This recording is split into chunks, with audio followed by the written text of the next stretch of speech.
Boa tarde, minha gente. E aí, como é que estão as coisas? Esse é o episódio 3 do quadro Papo de Bolo. Aqui nesse quadro, a gente fala sobre assuntos que te impedem de fazer um bolo inesquecível. O meu nome é Pauline, eu sou professora online e especialista em bolo vertical. O meu objetivo aqui é te ajudar a transformar um bolinho em um bolo vertical inesquecível. E o tema da nossa live de hoje, de sexta-feira, não tenho mão boa para fazer bolo. Gente, eu já falei muito essa frase, eu já ouvi muito essa frase e eu aposto que se você nunca falou, no mínimo você já ouviu. Porque tem muita gente por aí que tem dificuldade, né, em aprender a fazer bolo, em tentar fazer bolo e simplesmente ter aquela dificuldade e não conseguir, né? Eu, pelo menos, eu cresci e simplesmente fiquei lá vendo a minha mãe fazendo bolos deliciosos e eu tentava reproduzir aquilo e não conseguia, porque pra mim fazer bolo, na minha cabeça, né, fazer bolo era algo super natural.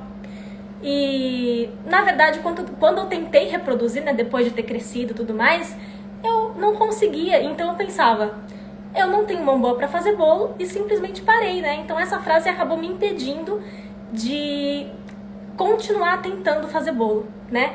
Por quê? O que acontece? Quando a gente pensa que a gente não tem mão boa para fazer bolo, a gente acaba se acomodando naquela situação e não para pensar que, na verdade, não é que a gente não tem mão boa para fazer bolo, a gente tem. O único problema é que a gente não sabe fazer bolo. Porque, como eu falei, fazer bolo pra gente, né, principalmente aí no Brasil, que a gente convive com as mães, com os pais, com as avós e tudo mais, a gente acostuma e passa a acreditar que fazer bolo simplesmente é juntar ali os ingredientes e acabou. Só que, na verdade, não é só uma junção de ingredientes e ponto, né? Então a gente tem que entender que a gente tem que aprender a fazer bolo, né? Claro, tem gente que sabe, tem gente que tem mais facilidade de fazer bolo, óbvio que tem. Tem gente que não. A minha mãe, provavelmente, eu acho que ela... Nem sei se ela fez se ela leu sobre o assunto, nem sei se ela aprendeu com alguém, mas o fato é que a gente acaba acreditando que bolo é algo natural, a gente mistura ali os ingredientes e acaba se decepcionando quando o resultado não é como a gente espera, né? E é engraçado isso, porque quando a gente pensa em estudar e tentar entender um pouquinho mais de bolo, a gente pensa, ué, mas por que eu vou fazer isso? É uma coisa tão normal. Só que, na verdade, na nossa correria, né, a gente não tem muito tempo para parar para pensar e falar, putz, o que eu tô fazendo por mim para tentar aprender algo que eu gosto, né? Se você tá aqui, eu imagino que pelo menos o mínimo de interesse em bolo você tem. Se você tem dificuldade, provavelmente tem gente que tem dificuldade, talvez tem gente que não tenha tanta dificuldade assim. No meu caso, eu tinha muito e acabei aprendendo muito com a parte teórica, né, tentando entender um pouquinho mais cada ingrediente. Então, isso acaba ajudando, tá? Quando a gente fala que a gente não sabe fazer bolo, é diferente de falar eu não tenho mão pra fazer bolo, né? Porque a gente quer aprender. E, gente, aprender uma coisa que a gente gosta é maravilhoso. Então, é isso, tá? E engraçado, porque quando a gente fala de bolo, a gente pensa em reunião, né? Tá bom, eu sei que tem a pandemia, eu sei, mas tá atrelado aqui na nossa cabeça um bolo. Sempre tem alguém ali pra comer junto, sentar na mesa, tomar um cafezinho ali. Então, gente, bolo junta as pessoas, né? Independente nessa pandemia, mesmo que não tenha ninguém aí pra compartilhar um bolo com você, quando você faz um bolo é um momento nosso, né? É um momento seu, no caso, que você tá fazendo um bolo aí. Então, bolo simplesmente dá aquele gostinho a mais na vida, né? E não só literalmente. Então, aquela sensação de trazer carinho, trazer amor pra família, né? Porque quando a gente pensa num bolo, a gente só pensa em carinho, amor, em tentar fazer alguma coisa gostosa para as pessoas elogiarem, não é isso? Então, aí eu te pergunto, né? Quando foi a última vez que você fez um bolo que você falou, nossa, eu fiz esse bolo? Já parou pra pensar nisso? Faz tempo que não acontece isso com você? Então... é normal, mas porque a correria acaba não deixando a gente parar pra pensar nisso, né? Mas tudo bem.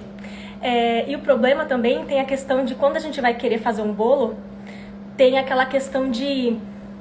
Sabe quando a gente vai fazer um bolo super feliz, super alegre, fala, nossa, eu vou fazer um bolo, é aniversário do meu marido, é aniversário do meu filho, ou eu quero comer um bolo com a minha família hoje. Independente do motivo, você vai toda feliz, aí você passa um estresse, danado pra fazer o bolo. Já aconteceu com você? Gente, é sério, no ano novo, uns 2 anos atrás, eu resolvi fazer um bolo no ano novo, acho que eu já contei isso aqui. Foi um parto, né? A maior dificuldade. E a gente acaba se frustrando, né? A gente pensa, putz, fazer bolo é mais estresse, não vou fazer não. E a gente acaba passando. Mas se você gosta, por que não, né? E além de tudo, quando a gente entende, é muito mais gostoso, né? Tanto o sabor do bolo, quanto a nossa felicidade, né? Por saber que a gente é capaz de fazer aquilo, né?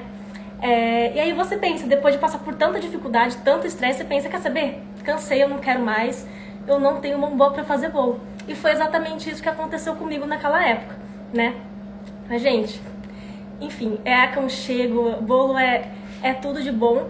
Então, eu tenho que falar pra vocês, se vocês gostam, vai atrás, não desista, não fica nessa, não tem mão pra fazer bolo, porque simplesmente isso acaba te limitando, tá? Isso e em tudo na vida, né? Então, assim, não dá pra ficar pensando que vai ter só dificuldades e acabar desistindo ali, tá? Assim como tudo na vida, fazer bolo também é um aprendizado. Então, é o que eu sempre digo, né? Talento é insistência. Por quê? É talento que vai limitar você de fazer um bolo? Não! É a insistência que vai fazer. Não tô falando que você vai fazer 10, 15, 20 vezes e vai dar errado. O problema é que problema não, a solução. Quando você tentar fazer a segunda, terceira vez e falar o que tá acontecendo, você vai procurar uma solução, né? Eu espero, porque não faço o que eu fiz, tá? Tentar fazer 500 mil vezes ali, o negócio não dá certo e desistir, tá? Então o bolo é um processo, tá bom? Não se travem por isso. Por exemplo, tá? Se você quiser aprender falar inglês, vamos supor. Você vai pra aula de inglês sabendo que você vai sair da primeira aula e vai sair falando tudo que você imagina? Não, né? Você sabe que aprender um idioma é um processo. Então, por que isso seria diferente com o bolo? Sabe? Então a gente tem que estudar, a gente tem que entender um pouquinho, entender um pouco sobre a língua, sobre a cultura, para depois começar a falar com mais confiança. É a mesma coisa com o bolo, tá? A gente tem que conhecer os ingredientes, a gente tem que conhecer os métodos de preparo, cada resultado que eles trazem pra gente. E aí sim começar a falar a língua dos bolos, que nem falar inglês, né? Que a gente fala fluentemente depois de um tempo, tá? O problema é que a gente, pelo fato de a gente ter uma receita ali, no curso de inglês, não. No curso de inglês a gente sabe desde o começo. Vai ser 5 anos, sei lá quantos anos lá do curso de inglês, e a gente vai aprender a falar inglês. No bolo, não. Como eu já falei, a gente vê as pessoas fazendo, acha que é natural, e acha que a primeira vez que a gente vai fazer é simplesmente perfeito. Só que não é assim, né? Principalmente porque a gente tem uma receita ali. Ovos, trigo, nananana. E aí depois o que acontece? Você segue lá, o negócio não dá certo. Você fala, pronto, o que eu fiz de errado? Não sei, não tenho mão pra fazer bolo, né? É esse o problema. Então, eu resolvi trazer algumas dicas aqui pra vocês, pra tentar ajudar vocês nesse processo, se você tem aí um pouco de dificuldade pra fazer bolo. Igual eu separei algumas dicas que, quando eu coloquei em prática essas dicas, me ajudaram pra caramba, tá? Eu até anotei aqui, mas eu vou contar aqui pra vocês. Ó, dica 1. Tenha paciência. Eu sei, eu já falei isso, mas, gente, paciência, resiliência é a chave pra tudo na vida. O que eu penso aqui, tá? Se você vai fazer a primeira ou a 10ª vez deu errado, calma, olha o que você tá fazendo e tenta de novo, tá? Por exemplo, quando você vai entrar no emprego, vamos supor, você entra no emprego, por exemplo, eu sou secretária. Toda vez que eu entrar no emprego, eu vou de cara no primeiro dia saber exatamente o que eu tenho que fazer, exatamente como fazer, e eu vou ser a profissional que eu posso atingir o meu pico de produtividade no primeiro dia? Óbvio que não, porque não tem aquela fase do treinamento, não tem aquela fase de você aprender como é que funciona a empresa. Tem tudo isso, né? Então, é um processo, tá? Dica 2. Esteja preparada para errar. Como na empresa, se você tá lá no começo, primeiro dia, você atende o telefone e aí acontece alguma coisa, você fala, putz, e agora? O que eu faço? Você faz o quê? Gente, acontece, é o primeiro dia, né? Então, calma, respeita o seu tempo e só vai, tá bom? Não para na primeira. Dica 3. Pra fazer bolo, você tem que ser exato, tá? Como eu sempre falo, confeitaria é algo exato. Então, compre uma balança. A balança não é cara, deve ser uns R$40 mais ou menos aí. E ela vai te ajudar muito, né? Tanto nos bolos, né? Nas coisas doces, quanto na cozinha salgada também, eu imagino, né? Porque ela garante exatidão. Por exemplo, quando eu tinha dificuldade de fazer bolo, eu não tinha uma balança e eu tinha... Sabe aqueles copos grandões, medidores, que tem impresso assim no próprio copo mesmo? Sei lá, xícara. Aí tinha lá as listrinhas das xícaras. Aí você virava e tinha arroz. Sabe esses copos? É bem comum, né? Eu tinha desses aí. E aí eu ia fazer bolo, falava lá, 1 xícara de trigo. Beleza. Eu colocava 1 xícara de trigo ali, batia na linha de 1 xícara de trigo, e aí eu fazia assim, ó. Eu batia o copo na mesa assim, ó. Aí o trigo descia. O que acontece com isso? Eu tenho mais espaço para colocar mais trigo.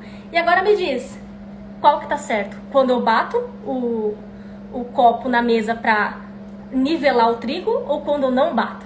Me diz.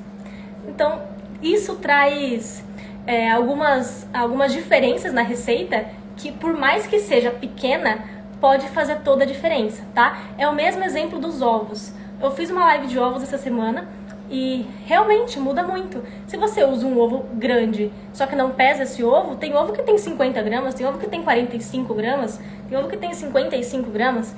Então, tudo isso muda o resultado do seu bolo, tá? Dica 4. Leia a receita atentamente. Por quê? Quando você pega aquela lista de ingredientes ali, começa a ler cada ingrediente e o modo de preparo, você vai estar atenta a tudo que você vai precisar ter na receita para conseguir fazer seu bolo. Então, você basicamente vai ter na cabeça como se fosse um esquema, sabe? Na sua cabeça, tá, primeiro eu tenho que fazer isso, depois aquilo, depois aquilo, depois aquilo. Então fica mais fácil, tá bom? E assim você não corre o risco de meio que perder o timing ali e simplesmente não ter ingrediente na hora, ou ter que parar tá fazendo o bolo, chega na hora de colocar o ovo, não tem ovo. Já aconteceu comigo, tá? É por isso que eu tô falando isso. Enfim, mas olha essa lista pra ver exatamente o que você precisa, tá? Dica 5. Tô ruim de dedo, né? Dica 5. Faça o mise en place. O mise en place é aquele processo que a gente separa os ingredientes nos potinhos e a gente organiza a nossa produção de bolo, né? Ele tá um pouco linkado à dica anterior, mas eu sei que quando a gente pensa em mise en place, né, que é separar cada ingrediente e tal, a gente pensa numa super pilha de louça, né? Porque tem vários ingredientes na receita, sei lá, 5, 10 ingredientes na receita, não sei, depende da receita. E aí você tem que ter vários potinhos. O que eu faço aqui? Porque eu sei que na vida real ninguém, pelo menos eu, não gosto de lavar louça, tá? Então é um parto pra eu lavar louça, lavo porque eu sou obrigada. Então, pra economizar, né, esses potinhos, o que eu faço? Eu geralmente trabalho com 2 potinhos para separar os ingredientes, tá? Eu vou pesando esses ingredientes e vou depositando em um outro pote. Então, por exemplo, a minha balança tá aqui. Eu tenho um potinho, né, onde eu vou pesar, por exemplo, o trigo, os secos. Eu pesei os secos, tá lá na quantidade certa, tudo bem, eu vou colocar no potinho do lado. Aí eu vou lá pesar o fermento. Tá, o fermento tem X gramas aqui, coloquei o fermento, pesei, coloquei junto com o trigo.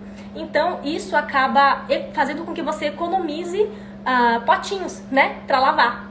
Então, é uma coisa que eu gosto de fazer, tá? Que mais? E outra coisa, quando você vai fazer isso, você também tem que já ter lido a receita. Por quê?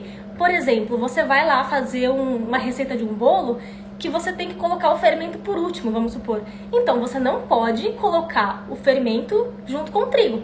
Entende? Essa é a importância de você começar a montar um esquema na cabeça para que você não erre o método de preparo.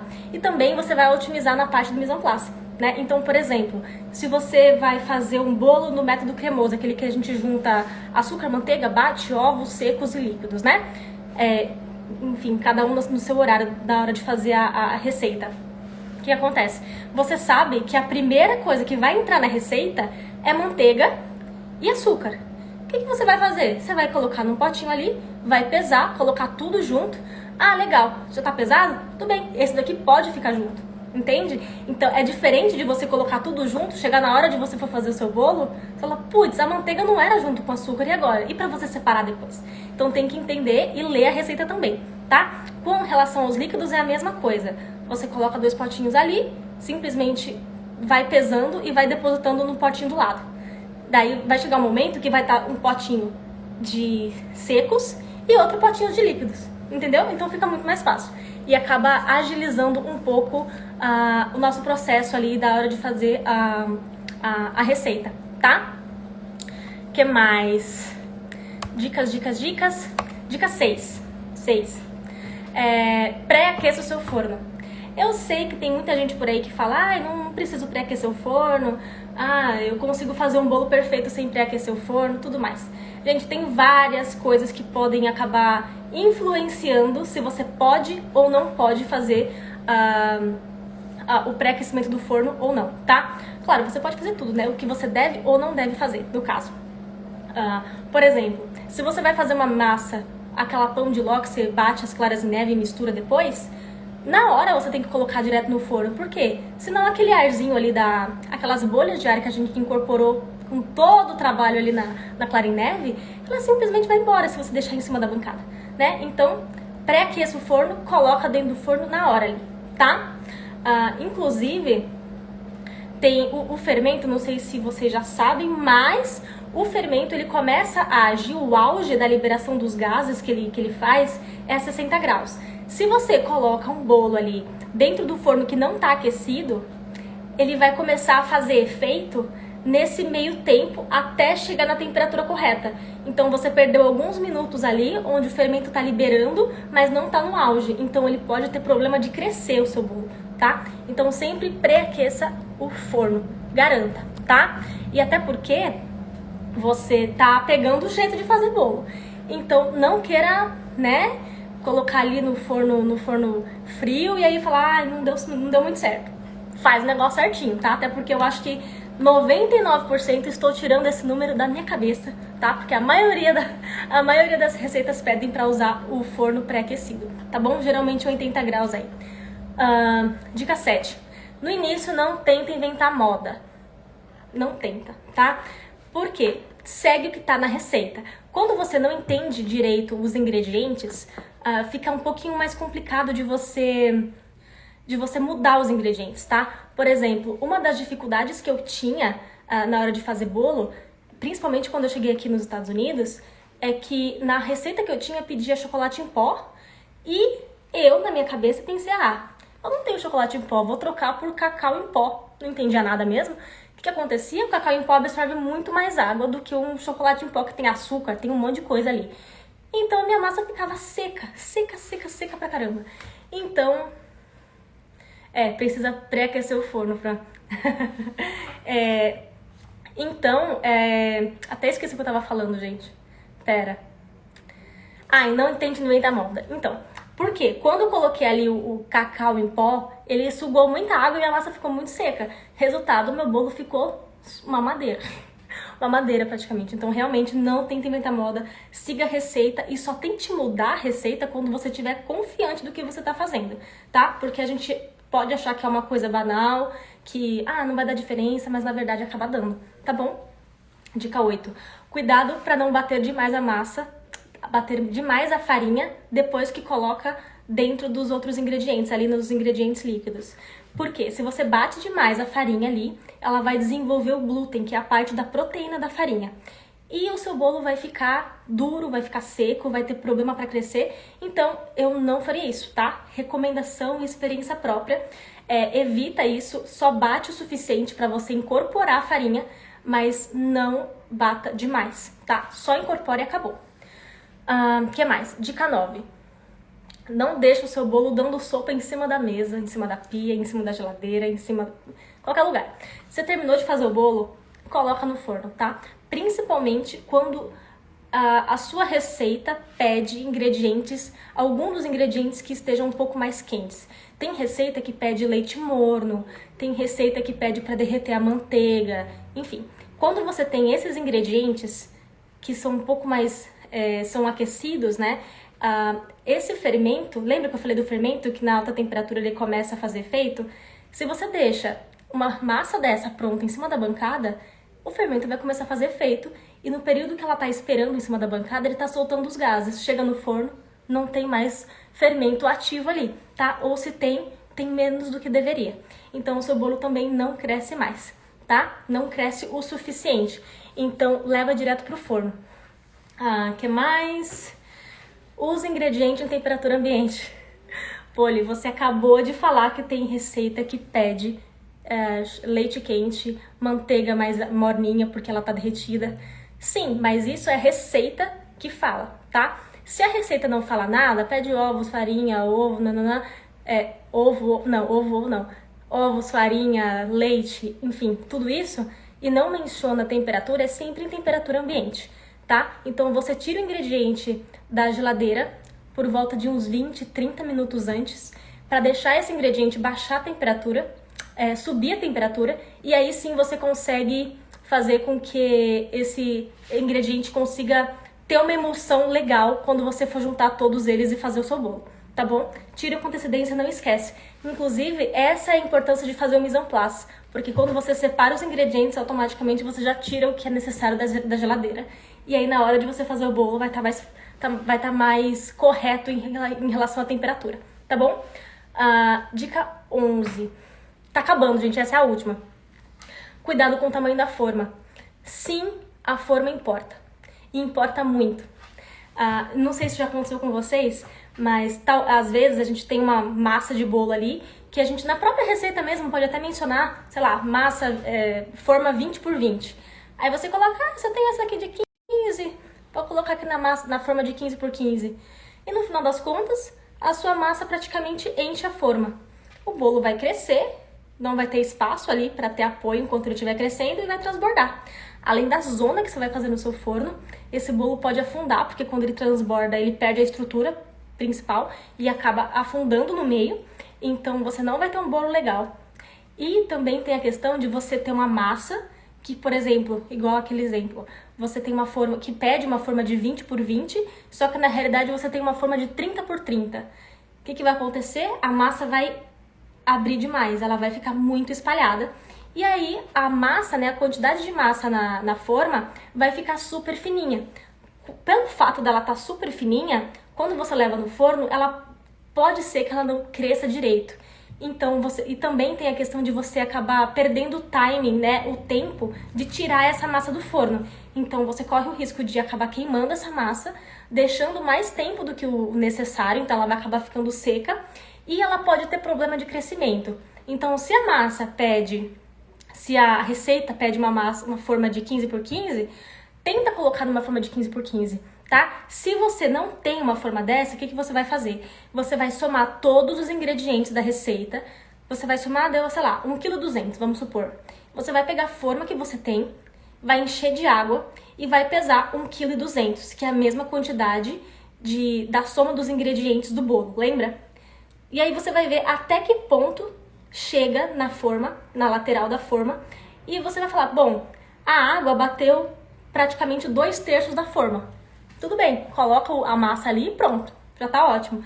Se você vê que tá muito fino ou muito alto, se você enche a forma com aquela quantidade de água e a água bate muito mais lá pra cima, da borda da forma, aí você fala, não, essa forma aqui eu não posso usar, tá? Ou senão você pode diminuir a quantidade de ingrediente, tá? Então você diminui, sei lá, você pega a receita, divide por 3, por 2, vai depender aí da quantidade que vai dar o total da sua massa e o tamanho da sua forma, tá bom?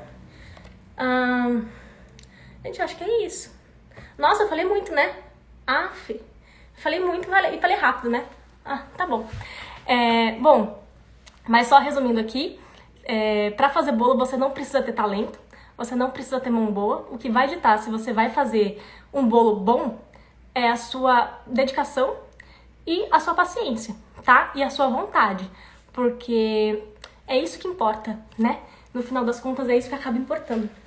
Então é isso, gente. Se você gostou do conteúdo, já manda aí pra alguém que sempre fala que não tem mão pra fazer bolo. E deixa aqui seu comentário aqui embaixo, que eu vou responder. Se você tiver alguma pergunta, algum comentário, eu vou conversar aqui embaixo com vocês nos comentários. E um beijo e até quarta que vem, às 16h07, que a gente vai falar sobre aquele quadro Entendendo o Bolo Vertical, onde a gente sempre fala de uma parte teórica da questão de fazer bolo. Tá bom? Bom final de semana pra vocês. Um beijo.